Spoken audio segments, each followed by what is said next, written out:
Kehidupan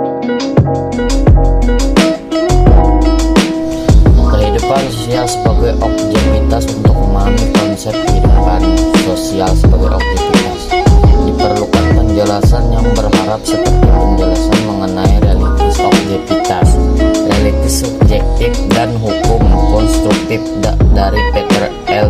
Berger. A. Realistis objektif.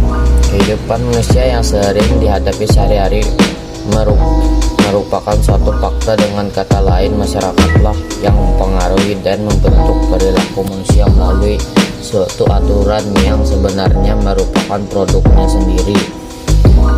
Dalam hal ini, kehidupan manusia hanyalah sebagai objek atau sasaran dari aturan itu sendiri. Untuk memudahkan dalam memahami realitas objektif, diberikan contoh sebagai berikut. Sarana belajar merupakan peranan yang penting terhadap kemajuan belajar seorang siswa. Dengan adanya kelengkapan belajar tersebut dapat berpengaruh terhadap prestasi belajar yang akan dicapai siswa. Dalam contoh tersebut merupakan objektif dari sarana belajar yang diciptakan oleh manusia sendiri. Prestasi belajar siswa dipengaruhi oleh sarana belajar yang merupakan faktor eksternal di luar dirinya. Dalam sudut pandang kehidupan objektif, tidak mempertimbangkan motivasi dan kemampuan seorang secara pribadi. Dapat dikatakan bahwa prestasi siswa dipengaruhi oleh sarana belajar tanpa melihat minat, motivasi, dan upaya pribadinya.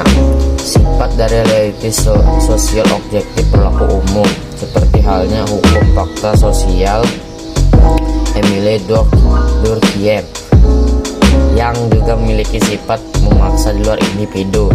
Realitas objektif juga dapat dikatakan sebagai pengetahuan manusia yang bersifat massa umum. Untuk contoh kedua sebagai berikut. Dengan rajin belajar, maka prestasi siswa akan meningkat.